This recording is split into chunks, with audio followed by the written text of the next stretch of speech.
بسم اللہ الرحمن الرحیم۔ السلام علیکم دوستو، دنیا بھر کی خبروں میں آج آپ سنیں گے، لیکن اس سے پہلے اگر ہو سکے تو سبسکرائب اور لائک ضرور کر لیں، شکریہ۔ بھارت میں پولیس پر حملے میں ڈی ایس پی سمیت 8 اہلکار مارے گئے۔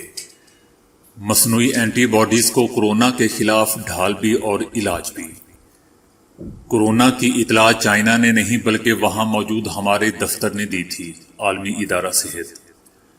ہانگ کانگ کا بحران اور نیا عالمی نظام، کیا چائنا دنیا میں طاقت کے توازن کو تبدیل کر چکا؟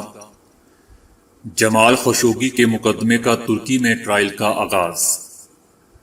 بھارت کو ایسے اقدامات نہیں کرنے چاہیے جس سے لداخ میں صورتحال مزید پیچیدہ ہو جائے، چائنا۔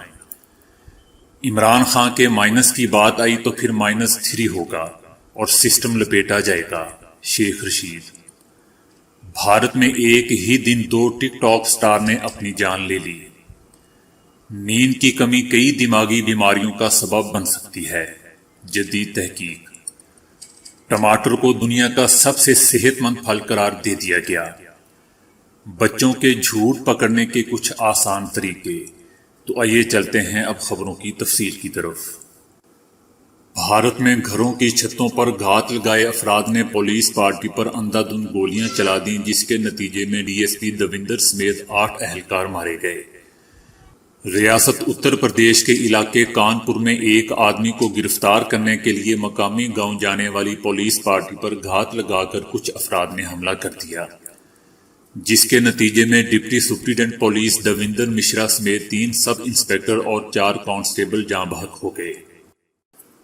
امریکی ماہرین نے ایک نئی مصنوعی اینٹی باڈی تیار کر لی ہے جو کورونا کے خلاف نہ صرف ڈھال کا کام کر سکتی ہے بلکہ اس سے پھیلنے والی بیماری کا علاج بھی کر سکتی ہے۔ فی الحال یہ اینٹی باڈی چوہوں پر کامیابی سے آزمائی گئی ہے، تاہم اسے کورونا کے خلاف باقاعدہ طور پر استعمال ہونے میں مزید کئی آزمائشوں سے گزرنا ہوگا، جس میں مزید وقت لگے گا۔ سائنسدان برسوں سے جانتے ہیں کہ سانس کی نالی اور پھیپھڑوں کے خلیوں کی سطح پر ایک خاص طرح کا انزائم S2 موجود ہوتا ہے جو عام حالات میں مفید تو ہوتا ہے، لیکن کورونا کو خلیے کے اندر داخل ہونے کے لیے راہداری بھی یہی فراہم کرتا ہے۔ کورونا کی سطح پر بھی خاص طرح کے پروٹینی ابھار ہوتے ہیں جنہیں اسپائک پروٹین کہا جاتا ہے۔ یہ S2 اسے خلیے میں داخلے کا راستہ کھولنے پر مجبور کر دیتے ہیں۔ یہ تمام معلومات مد نظر رکھتے ہوئے ماہرین نے تجربہ گاہ میں کئی مصنوعی اینٹی باڈیز بنائی ہیں جو کورونا کی اسپائک پروٹین کو جگڑ کر کورونا کو اس غلط فہمی میں مبتلا کر سکتی تھیں کہ جیسے وہ خلیے کے اندر داخل ہو چکا ہے اور اس کا حملہ ناکام ہو جاتا۔ اگر یہ مصنوعی اینٹی باڈی انسانی تجربات میں بھی اتنی ہی مفید اور کارآمد ثابت ہوتی ہے تو امید ہے کہ ہنگامی بنیادوں پر اسے کورونا کی مؤثر ترین دوا کے طور پر استعمال کیا جانے لگے گا۔ عالمی ادارہ صحت نے کورونا کے ابتدائی دنوں کے بارے میں اپ ڈیٹ جاری کی ہیں، جس میں بتایا گیا ہے کہ ادارے کو کورونا بحران کے بارے میں اور ووہان میں نمونیا کے پہلے کیس سے متعلق اس کے چین میں موجود دفتر سے خبردار کیا گیا تھا، چائنا کی حکومت کی جانب سے نہیں۔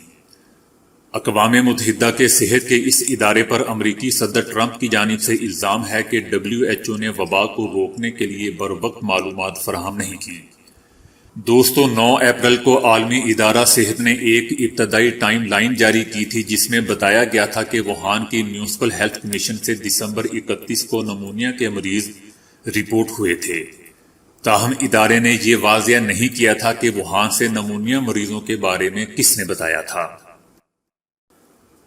اب جبکہ برطانیہ کو ہانگ کانگ کے 3 کروڑ شہریوں کے لیے اپنے دروازے کھولنے کی وجہ سے چائنا کے سنگین جوابی اقدام کے خطرے کا سامنا ہے، جو کہ چائنا برطانوی اعلان کو اپنے اندرونی معاملے میں مداخلت قرار دے رہا ہے، اس لیے دیکھنا یہ ہے کہ اس ڈرامے کے پس منظر میں چائنا کا عالمی سٹیج پر نئے عالمی نظام میں کیا مقام بن رہا ہے۔ سوال یہ بھی ہے کہ یہ مسئلہ بریگزٹ کے بعد کے حالات میں برطانوی حکومت کی خارجہ پالیسی کی کوششوں کے لیے کتنا اہم ہوگا۔ 2 دہائیوں سے کافی پہلے مغربی ممالک کے پالیسی ساز اداروں کا خیال تھا کہ چائنا ایک مخصوص انداز میں اپنے آپ کو ظاہر کرے گا۔ اس وقت کہا جاتا تھا کہ چائنا بین الاقوامی برادری میں ایک ذمہ دار طاقت کے طور پر ابھرے گا۔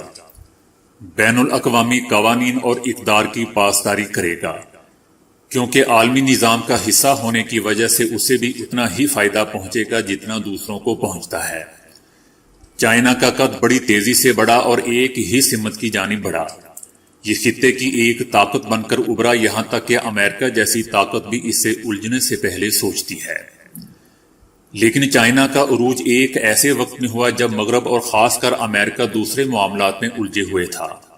گزشتہ 5 برسوں میں نہ صرف چائنا کا عروج اس وقت ہوا ہے جب امریکہ کا عالمی سیاست میں اثر و رسوخ نسبتاً کم ہوا ہے، بلکہ بالکل زمین بوس ہو گیا ہے، جس کے نتیجے میں امریکہ کے ایشیا، یورپ اور مشرق وسطیٰ میں اتحادی بحرانوں میں ڈوب گئے۔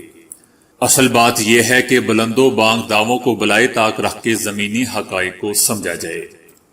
ہانگ کانگ چائنا کا حصہ ہے۔ چائنا ایک لحاظ سے ایک سپر پاور ہے اور اب یہ طے ہو چکا ہے کہ برطانیہ ایک سپر پاور نہیں ہے، تو پھر ایسے میں بورس جانسن کے پاس کیا رہ جاتا ہے؟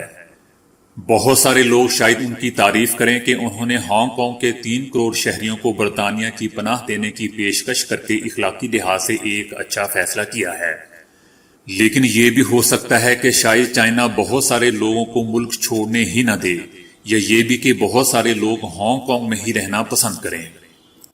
تو پھر ایسے میں برطانیہ کا اخلاقی فیصلہ کیا کرے گا؟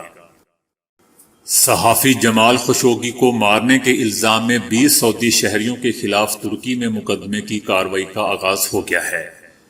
جمال خشوگی سعودی ولی عہد شہزادہ محمد بن سلمان کے ناقد تھے، جنہیں استنبول میں سعود عرب کے قونصل خانے کے اندر سعودی ایجنٹوں کی ایک ٹیم نے مار دیا تھا۔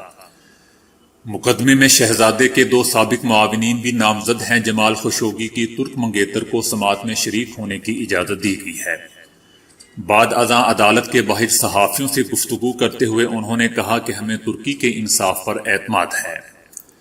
ترک صدر رجب طیب اردگان نے طویل تحقیقات کے بعد پارلیمنٹ میں خطاب کرتے ہوئے کہا تھا کہ جمال کو سعودی ایجنٹوں نے مار کر باقیات کو استنبول سے باہر کہیں چھپا دیا ہے، جس کا آج تک پتہ نہیں چل سکا۔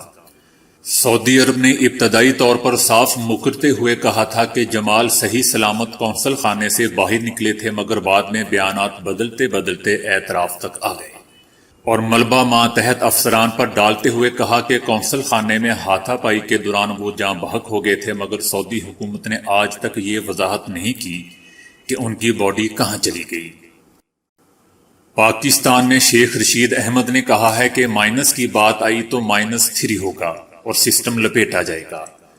شیخ رشید نے پریس کانفرنس کرتے ہوئے کہا کہ نہ ہم آخری چوائس ہیں اور نہ ہی ہم -1 ہیں، لیکن اگر مائنس کی بات آئی تو پھر -3 ہوگا اور سسٹم لپیٹا جائے گا۔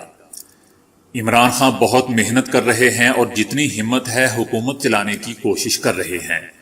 شیخ رشید احمد کا کہنا تھا کہ پی ٹی آئی والے اپنے گندے کپڑے ٹی وی پر نہ دھوئیں۔ ان کا کہنا تھا کہ اپوزیشن منی لانڈر اور کرپٹ ہے جو ہمارا کچھ نہیں بگاڑ سکتی، اب گیند ہمارے پاس ہے اور ہم نے ڈیلیور کرنا ہے۔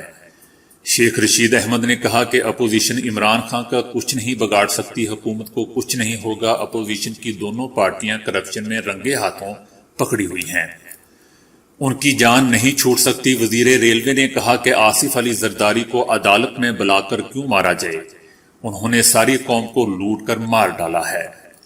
شیخ رشید احمد کا کہنا تھا کہ کورونا بہت سنگین اور خوفناک بیماری ہے، یہ بیماری اللہ کسی دشمن کو بھی نہ لگائے اور شہباز شریف کو بھی اللہ صحت دے۔ ایک سوال کے جواب میں شیخ رشید احمد نے کہا کہ کاف لیگ کہیں نہیں جائے گی، عشائیے میں شرکت نہ کرنے سے کیا فرق پڑتا ہے، وہ ووٹ دینے کے لیے تو موجود تھے، میں کھانا کھا کر دوں یا بغیر کھائے ووٹ تو دینا ہے۔ چائنا نے کہا ہے کہ بھارت کو ایسے اقدامات نہیں کرنے چاہیے جس سے لداخ میں صورتحال مزید پیچیدہ ہو جائے۔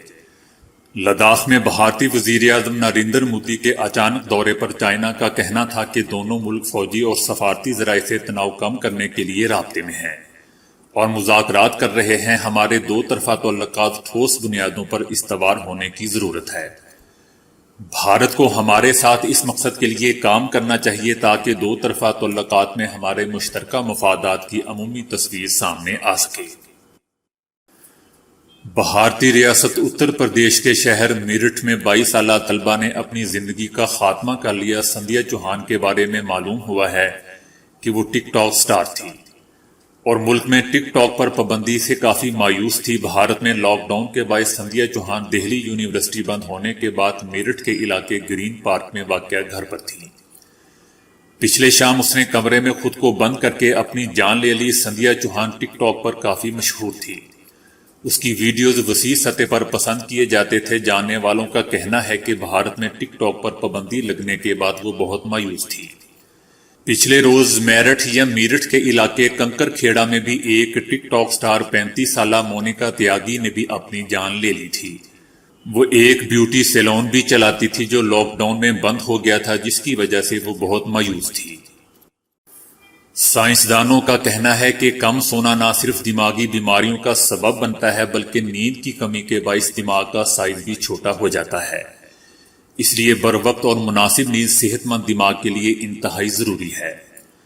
یورپ بھر میں نیند کی کمی پر کی گئی تحقیق میں انکشاف ہوا ہے کہ نیند کی کمی خطرناک دماغی بیماریوں کا سبب بنتی ہے۔ تحقیق کے دوران 20 سال سے 84 سال تک کے افراد کی زندگی کے ساتھ ان کی دماغی بیماریوں اور نیند کے دورانیہ کا بھی مطالعہ کیا گیا۔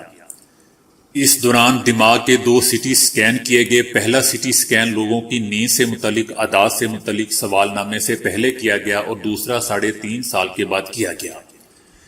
اس تحقیق سے پتہ چلا کہ 35% لوگ نیند کی کمی سے پیدا ہونے والی بیماریوں کا شکار ہیں۔ CT اسکین سے ثابت ہوا کہ ایسے افراد کے دماغ کا سائز نیند پوری کرنے والوں کے مقابلے میں زیادہ تیزی سے چھوٹا ہو رہا ہے جو نیند پوری نہیں کرتے۔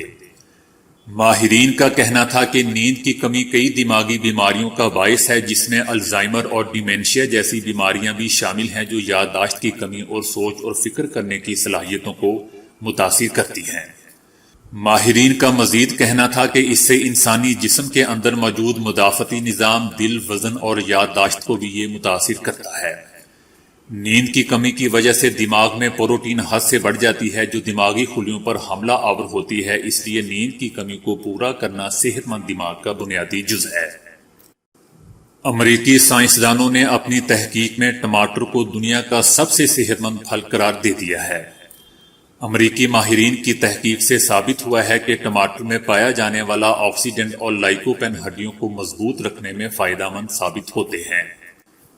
دوستو، اس پھل یا سبزی کے استعمال سے ہڈیوں اور جوڑوں کے درد کی شکایت نہیں ہوتی۔ ٹماٹر کا استعمال جسم میں کولیسٹرول کی سطح کو برقرار رکھتا ہے، جس سے امراض دل کے خدشات کم ہوتے ہیں اور بڑھتے ہوئے وزن کو قابو میں رکھتا ہے۔ سائنسدانوں کا کہنا ہے کہ ٹماٹر کا استعمال کرنے والے لوگوں کو ضعیف العمری میں الزائمر کی بیماری لاحق ہونے کے بھی خدشات کم ہوتے ہیں۔ اس کے لیے یہ مختلف اقسام کے کینسر سے بھی بچاتا ہے، جس کی وجہ سے اسے بلا شبہ دنیا کا سب سے صحت مند پھل قرار دیا جا سکتا ہے۔ ایک ماں کے لیے ضروری ہے کہ وہ اپنے بچوں کا ذہن پڑھ سکنے کی صلاحیت رکھتی ہو، کیونکہ یہ ان کی تربیت کے لیے ناگزیر ہے۔ عمر کی طرح بچوں کے جھوٹ بھی چھوٹے ہوتے ہیں، لیکن اگر اس خامی پر بچپن میں ہی قابو نہ پایا جائے تو بڑے ہو کر یہ عادت خود بچے کے لیے نقصان دہ ثابت ہو سکتی ہے۔ والدین کے لیے ایسے طریقے بتا رہا ہوں جن کے ذریعے وہ بآسانی اپنے بچے کا جھوٹ پکڑ سکتے ہیں۔ اگر کسی معاملے میں بچہ آپ سے نظریں چرا رہا ہو تو سمجھ لیجئے کہ وہ آپ سے جھوٹ بول رہا ہے۔ جھوٹ بولنے پر پکڑے جانے کے خوف سے اکثر بچوں کے ہاتھ اور ٹانگیں تھوڑی تھوڑی کانپ رہی ہوتی ہیں، لیکن بچہ اگر آج کے ڈیجیٹل دور کا ہو تو پھر ماں کی ٹانگیں کانپ رہی ہوتی ہیں۔ خیر، یہ آخری لائن میں نے خود سے لگائی ہے۔ بہرحال عام حالات اور جھوٹ بولتے وقت بچوں کے لہجے میں واضح فرق ہوتا ہے۔ الفاظ کی ادائیگی کے وقت انہیں مشکل پیش آ رہی ہوتی ہے۔ اگر آپ کا بچہ جلدی سے کھانا کھا کر ٹی وی دیکھنے کی بجائے ہوم ورک شروع کر دے تو آپ کا دماغ ضرور کھٹکنا چاہیے۔ بچہ جب کسی قریب پڑی چیز مثلاً قلم، میز یا پردوں وغیرہ کی وجہ سے بے چینی کا شکار ہو رہا ہو تو سمجھ لیجئے کہ دال میں کچھ کالا ہے۔ تو دوستو، آج کے لیے اتنا ہی۔ ویڈیو کو لائک اور شیئر کرنے کا بہت بہت شکریہ۔